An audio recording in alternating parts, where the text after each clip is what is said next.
नमस्कार, मैं हूं राज ठाकुर आपके साथ। आप देख रहे हैं big news big show. Big news big show में बात पराली और उस पर हो रही राजनीति को लेकर करेंगे।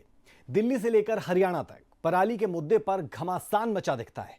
हर कोई इस पर अपने तरीके से राजनीतिक रोटियां सेकता हुआ नजर आता है। विपक्ष का कहना है कि पराली प्रबंधन को लेकर कोई ठोस कदम नहीं उठाए जा रहे, जिससे किसानों को पराली जलाने में पर मजबूर होना पड़ता है और इससे होने वाले पोल्यूशन से लोगों की जिंदगी खतरे में पड़ रही है।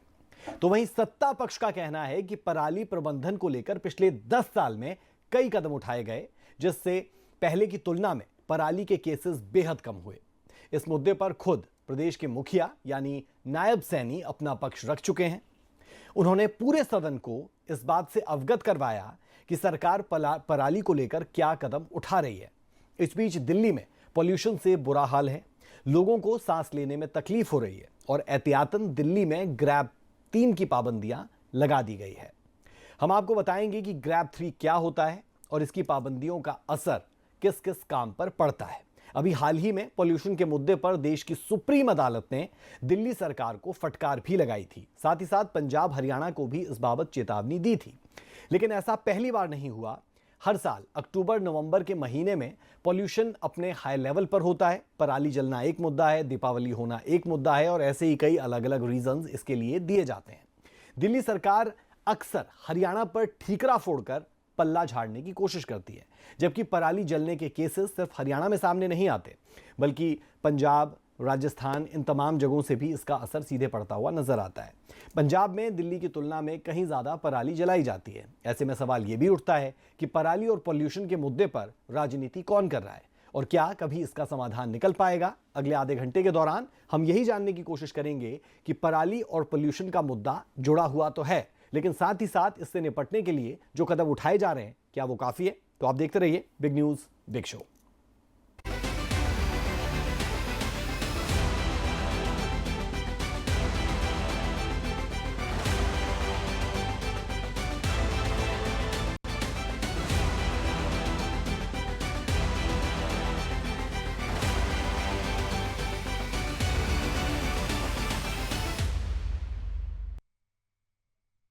सबसे पहले बात दिल्ली एनसीआर में बढ़ते पोल्यूशन की करेंगे, जिसकी वजह से लोगों का जीना मुहाल हो रहा है। सांस लेने में काफी तकलीफ हो रही है और एहतियातन जिसका डर था वही हुआ भी। दिल्ली एनसीआर में ग्रैब 3 लागू कर दिया गया। हमारी इस रिपोर्ट में विस्तार से जानिए।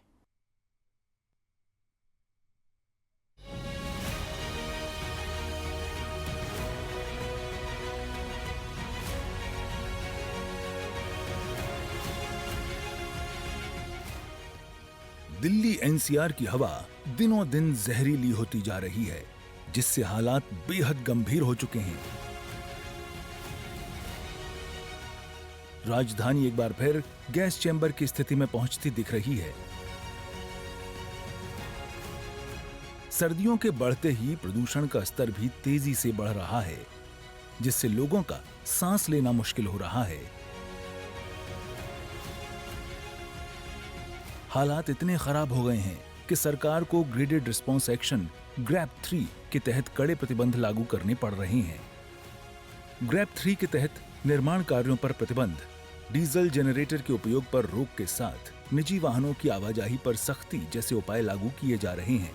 साथ ही अधिकारियों ने सार्वजनिक परिवहन के उपयोग को बढ़ावा देने और प्रदूषण फैलाने वाले वाहनों पर सख्त कार्रवाई की योजना बनाई है।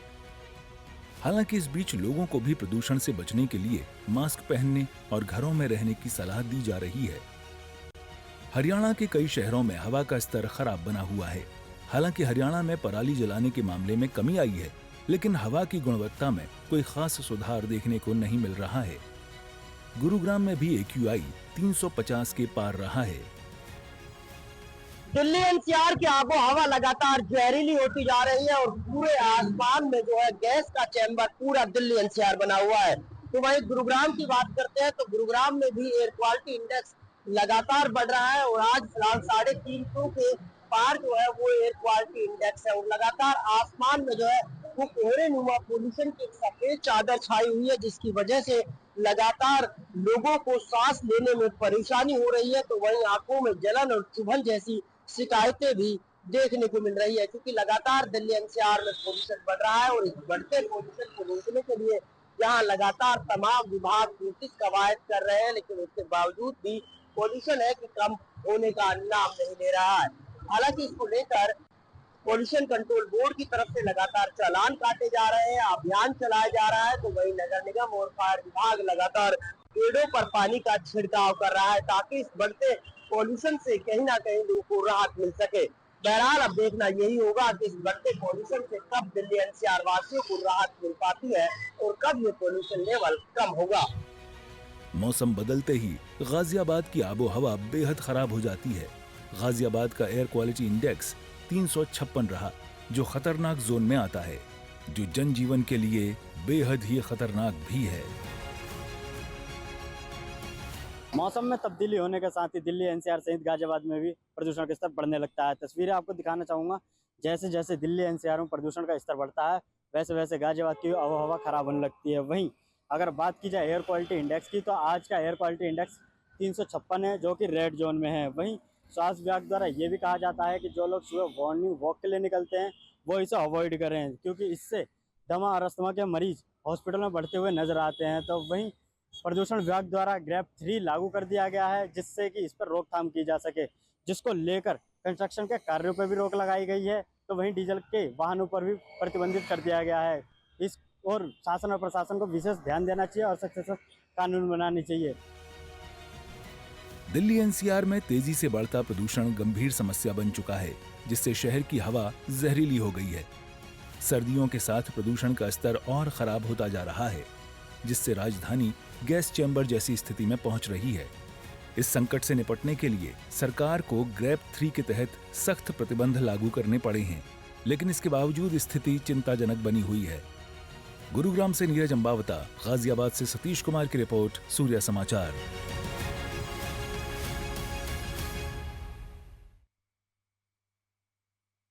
तो आपने देखा कि दिल्ली एनसीआर में पॉल्यूशन की मार पड़ रही है, जिस वजह से ग्रैब 3 जैसा सख्त फैसला लेना पड़ा।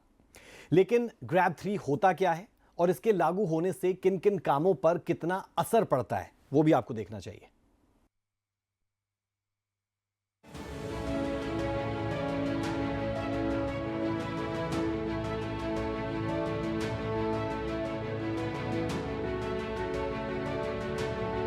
देश की राजधानी दिल्ली और एनसीआर में प्रदूषण अपने सभी रिकॉर्ड तोड़ रहा है। मौजूदा वक्त में एयर क्वालिटी का स्तर यानी AQI 400 पार है, जिसे बेहद गंभीर श्रेणी माना जाता है। ऐसे में ग्रैप 3 को भी लागू कर दिया गया है। ये प्रदूषण आपको बहुत ज्यादा बीमार कर सकता है। यही वजह है कि लोगों को सलाह दी गई है कि वो बेवजह घर से बाहर न निकलें। बेहद जरूरी होने पर ही बाहर की गतिविधियों को करें। चलिए आपको ग्रैप 3 का मतलब समझाते हैं। ग्रैप वायु प्रदूषण के स्तर को बताने वाला मानक। ग्रैप को ग्रेडेड रिस्पॉन्स एक्शन प्लान कहा जाता है। वायु प्रदूषण से पार पाने के लिए इसे तैयार किया गया है। वायु प्रदूषण खतरनाक स्थिति पर पहुंचने पर इसे लागू किया जाता है। ग्रैप 3 के तहत कई तरह की गतिविधियों पर प्रतिबंध लगाए जाते हैं।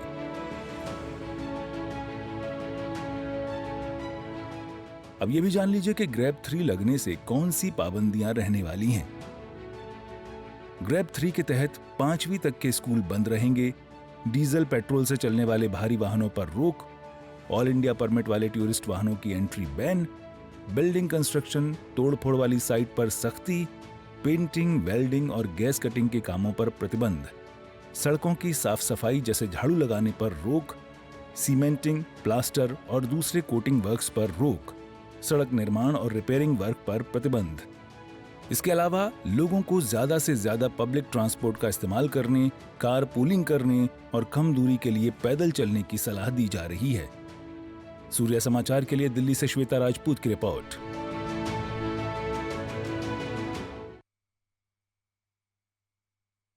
पॉल्यूशन की वजह से सिर्फ देश की राजधानी दिल्ली में ही लोग परेशान नहीं हैं। हरियाणा का भिवानी जिला भी इसकी चपेट में है। ऐसे में पोल्यूशन का सॉल्यूशन तलाशते हुए भिवानी में भी ग्रैब 3 लागू कर दिया गया, यानी दिल्ली के साथ साथ एनसीआर पर भी इसका सीधा असर पड़ा।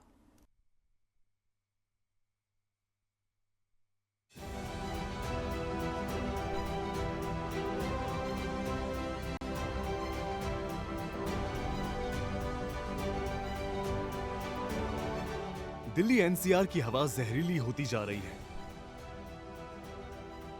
एक बार फिर राजधानी गैस चेंबर में तब्दील होती दिख रही है।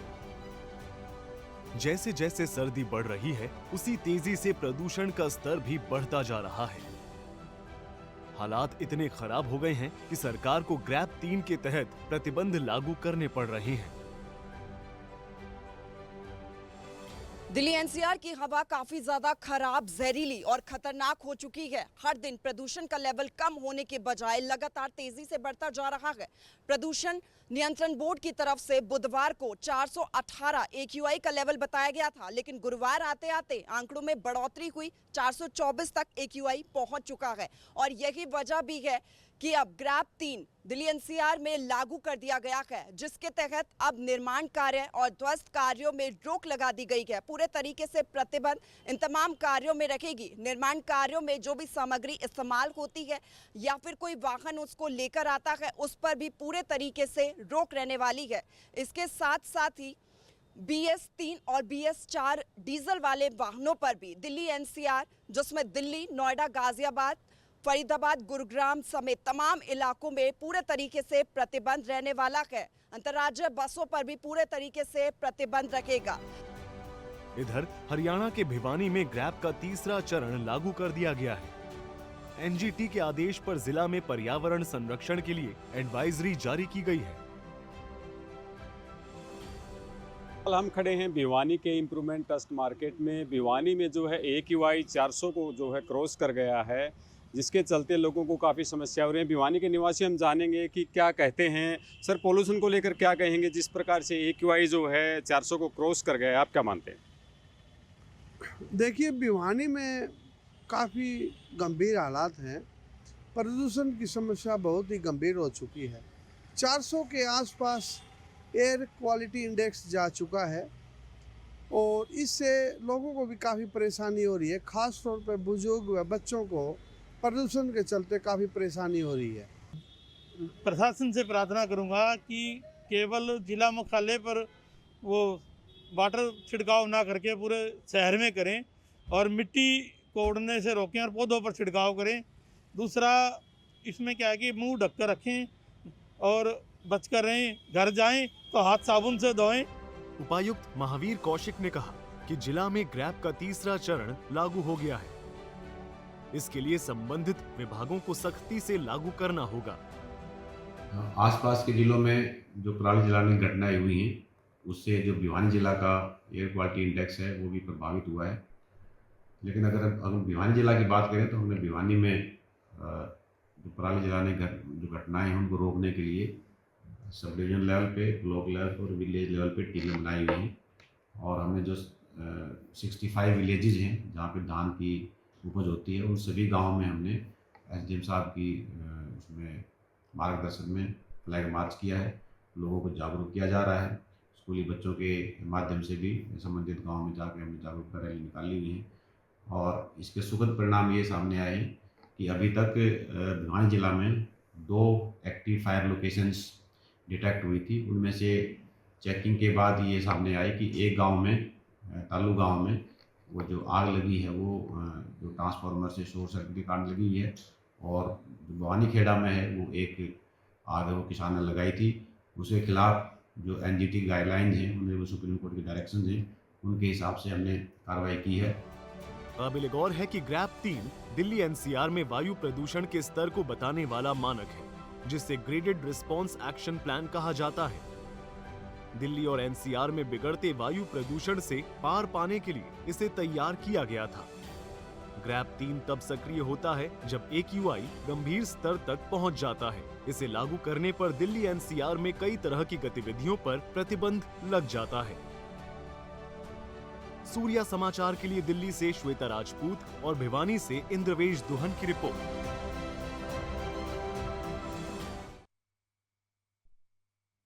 अभी हमने आपको बताया कि किस तरह देश की राजधानी दिल्ली और हरियाणा के कुछ हिस्सों में पॉल्यूशन की मार पड़ रही है, लेकिन इससे अछूता चंडीगढ़ भी नहीं, यानी सिटी ब्यूटीफुल भी नहीं। केंद्रीय प्रदूषण नियंत्रण बोर्ड के अनुमान के मुताबिक चंडीगढ़ में AQI 317 के पार पहुंच चुका है, जो बेहद गंभीर स्थिति को दर्शाता है। यह रिपोर्ट जरा देखें।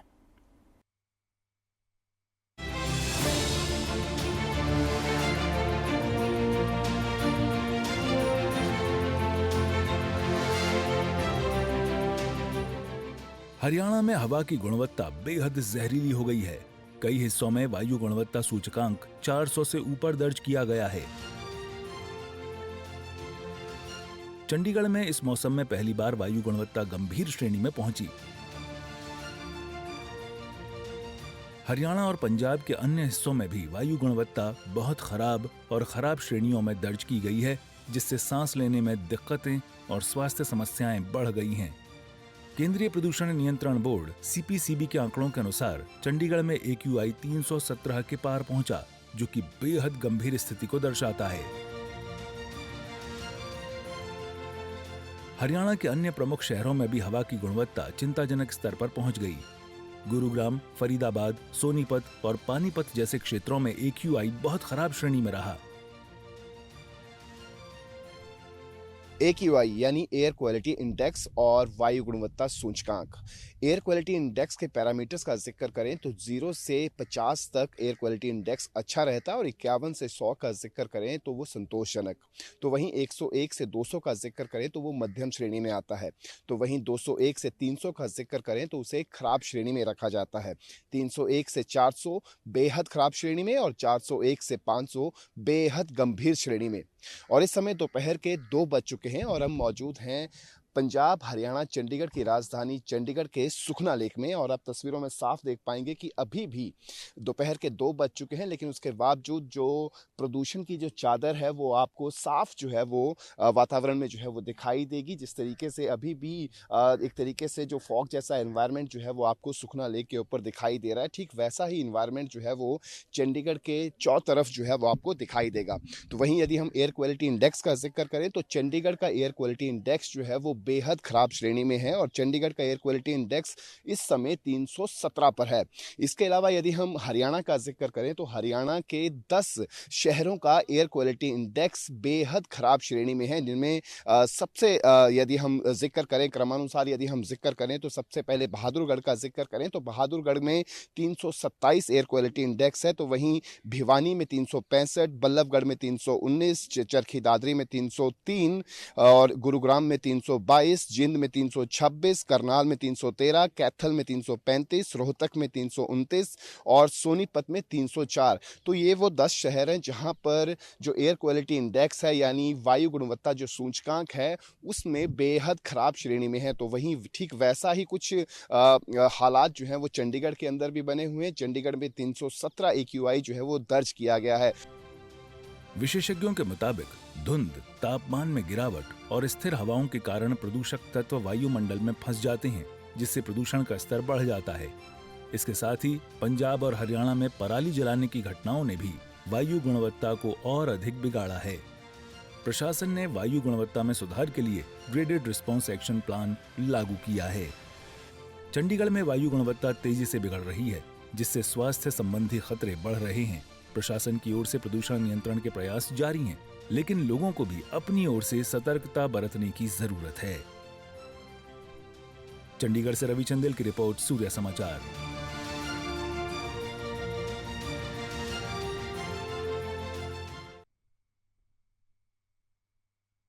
एक तरफ पॉल्यूशन अपनी पूरी अकड़ दिखा रहा है, तो वहीं दूसरी तरफ इस पर राजनीतिक पारा भी हाई नजर आता है। हरियाणा में विपक्ष ने आरोप लगाया है कि सरकार पॉल्यूशन कंट्रोल करने में विफल रही है, तो मुख्यमंत्री नायब सैनी ने तथ्यों के साथ विपक्ष को करारा जवाब भी दिया है। पक्ष और विपक्ष दोनों क्या कहते हैं, इस रिपोर्ट में देखते हैं।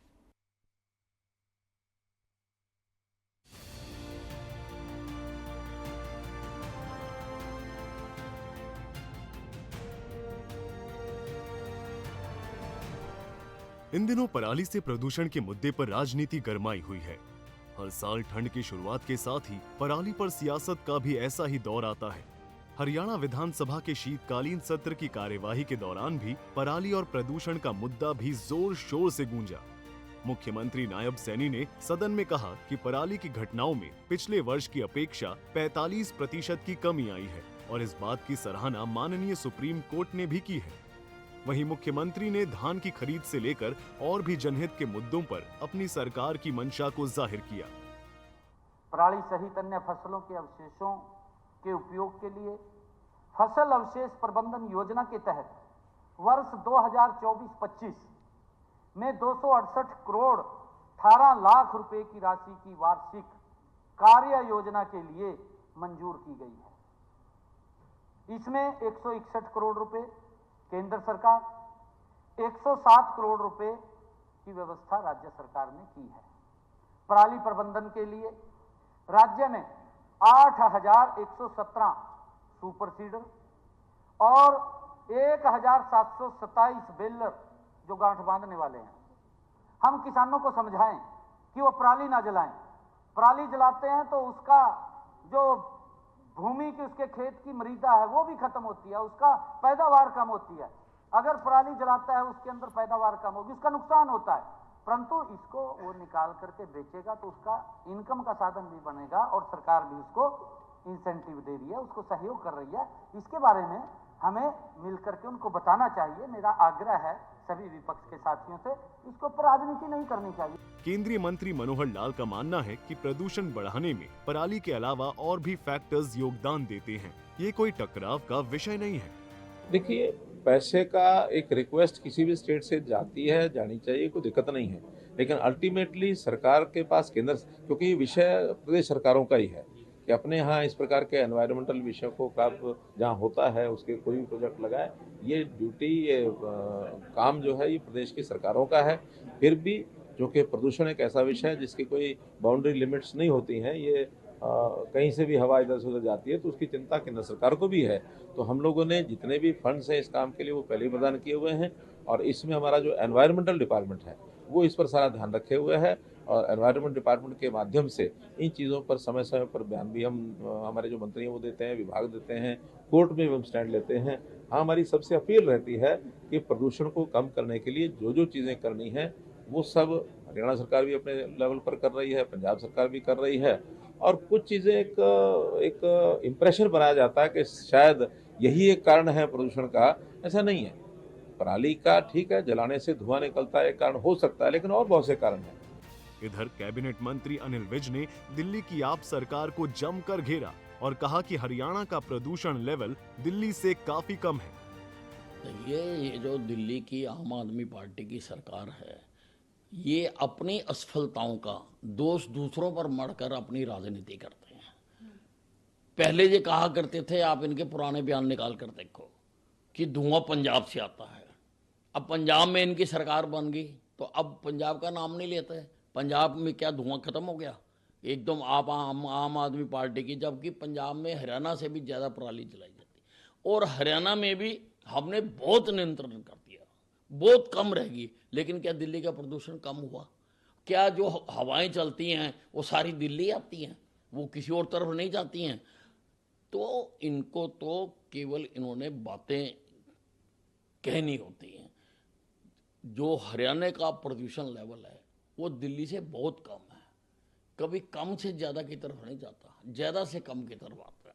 और यमुना का ये बात करते हैं, यमुना जब दिल्ली में प्रवेश करती है, अब किसी इंडिपेंडेंट एजेंसी से उसका बीओडी चेक करवा लो कि कितना है, और दिल्ली में प्रवेश करने के बाद ओखला तक का अब बीओडी चेक करा लो कितना ज़्यादा है। तो क्या दिल्ली का गंद हमने साफ करना है? क्या वो गंद हमने निकालना है? क्या हम डाल रहे हैं उस गंद को? कांग्रेस विधायक भूपेंद्र हुड्डा का भी कहना है कि प्रदूषण सिर्फ और सिर्फ पराली जलाने से नहीं हो रहा है, और भी कई कारण हैं प्रदूषण होने के, उन पर भी सरकार को कदम उठाने चाहिए। यहाँ क्या है, यहाँ नहीं हो रहा पोल्यूशन चल रही है, और जो पोल्यूशन जो है वो अकेली पराली कंट्रीब्यूट नहीं करती है। पराली का तो कंट्रीब्यूशन जो होगा 7%, 5%, 8%, तो और भी बहुत फैक्टर है, उनको करो सबका अधिकार है अपने उसमें रहने का लिए, शुद्ध वातावरण में रहने का सबका अधिकार है। तो उसके लिए और भी तो कदम उठाएं। इंडस्ट्री भी है, इतना डीजल है, पेट्रोल है, सब प्रदूषण फैलाता है। तो किसान पे तो वैसे ही उठा रहा है। हाँ, किसान से आप कहते हो पराली है उसका, तो उसको सुविधा दो। उधर विपक्ष के अन्य नेता भी पराली और प्रदूषण के मुद्दे को जोर शोर से उठा रहा है। कांग्रेस सांसद दीपेंद्र हुड्डा का मानना है कि प्रदूषण के लिए सिर्फ पराली को ही जिम्मेदार ठहराना सही नहीं है। वहीं कांग्रेस विधायक अशोक अरोड़ा का कहना है कि जुर्माना करना कोई हल नहीं, बल्कि सरकार को किसानों को पराली प्रबंधन के लिए मशीनरी मुहैया करानी चाहिए। जहाँ तक प्रदूषण की बात है, मैं समझता हूँ प्रदूषण को लेकर केवल एक पराली की पे जो ध्यान केंद्रित किया जाता है वो उचित नहीं है। जो सभी सूत्र हैं, जिसमें सभी सूत्र शामिल हैं, उन सभी सूत्रों को लेकर एक संपूर्ण व्यवस्था सरकार द्वारा की जानी चाहिए। सरकार ने, मैंने कई बार प्रश्न भी उठाया संसद में इस विषय को लेकर, जो उत्तर मिले उसमें सरकार ने कई नियमावली और योजनाओं का तो जिक्र किया है, लेकिन इसमें एडिक्वेट बजट का प्रावधान पॉल्यूशन को कंट्रोल करने के लिए नहीं दिया गया। ये पराली से भी संबंधित बात है। लेकिन सुप्रीम कोर्ट का जो फैसला है उस पर भी मैं कोई टिप्पणी नहीं करूंगा, परंतु जुर्माना बढ़ाने से, सजा करने से, पर्चा दर्ज करने से कोई हल नहीं होगा। इसका हल यही है कि सरकार उनको मशीनरी उपलब्ध कराए, क्योंकि छोटे छोटे किसान हैं, इतने उनके पास साधन नहीं है कि खुद मशीन खरीद के पराली को गड्ढे बनाने का काम करे। तो सरकार के पास साधन है, सरकार के पास एजेंसी है, उनका इस्तेमाल करके सरकार उनको प्रोत्साहित जो देती है, अभी 1000 रुपये एकड़ देंगे ना जलाओ, इसको बेशक ना दे, उनका मशीनों को इंतजाम कर दे। बहरहाल सच कहा जाए तो जलती पराली भी राजनीति का शिकार है, जो 2 महीने की चीख पुकार के बाद 10 महीने फाइलों में बंद हो जाती है। अब विचार इस बात पर होना चाहिए कि उन्नत तकनीक के उपयोग से पराली का निपटान कैसे हो। सूर्या समाचार के लिए चंडीगढ़ से रवि चंदेल की रिपोर्ट।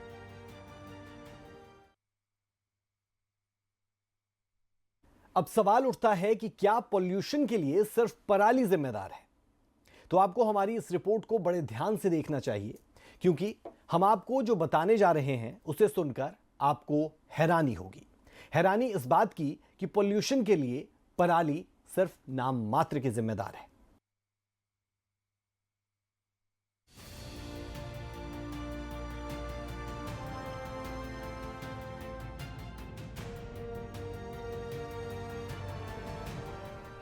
आपने पराली पर राजनीति देख ली, पराली के लिए किसानों को जिम्मेदार ठहराते देख लिया, पराली पर किसानों के खिलाफ एक्शन देख लिया, पराली पर सुप्रीम कोर्ट की फटकार सुन ली और पराली जलाने की वजह से लोगों को हो रही तकलीफें भी देख रहे हैं। लेकिन सवाल ये कि क्या पॉल्यूशन के लिए सिर्फ पराली जिम्मेदार है, जैसा कि राजनेताओं की ओर से दावा किया जाता है और एक दूसरे राज्यों पर इसका ठीकरा फोड़ा जाता है? तो इसका जवाब सुनकर आप हैरान हो जाएंगे। दरअसल एक रिपोर्ट में दावा किया है कि पॉल्यूशन के लिए पराली सिर्फ 8% जिम्मेदार है और सबसे अधिक 51.5% पॉल्यूशन गाड़ियों की वजह से ही होता है। 13.2% रिहायशी इलाकों में काम, 11.2% औद्योगिक क्षेत्र, 6.9% निर्माण कार्य, 5.4% ऊर्जा क्षेत्र, 4.7% कचरा जलाने की वजह से, 3.7% सड़क की धूल और 3.5% अन्य क्षेत्रों की हिस्सेदारी है। हालांकि इन बातों के बावजूद पराली प्रबंधन को लेकर केंद्र सरकार की ओर से राज्यों को मदद पहुंचाई जा रही है। साल 2018-19 से लेकर अब तक पंजाब को केंद्र सरकार से 1681 करोड़ रुपए मिले हैं, हरियाणा को 1081 करोड़ रुपए, उत्तर प्रदेश को 763 करोड़ रुपए और दिल्ली को 6 करोड़ रुपए, भारतीय कृषि अनुसंधान परिषद को 83 करोड़ 68 लाख करोड़ रुपए दी गई है। इतना ही नहीं, केंद्र सरकार ने 3 लाख से अधिक मशीनों का वितरण किया और फसल अवशेष प्रबंधन मशीनों के 41,000 से अधिक कस्टम हायरिंग सेंटर बनाए हैं। जाहिर है कि पराली और पॉल्यूशन को लेकर केंद्र सरकार जरूरी कदम उठा रही है और काफी हद तक इसका असर हरियाणा में देखने को भी मिल रहा है। अभी कुछ दिनों पहले नासा ने एक तस्वीर जारी की थी जिसमें हरियाणा से कहीं अधिक पंजाब में पराली जलते दिखाया गया था। ब्यूरो रिपोर्ट, सूर्य समाचार।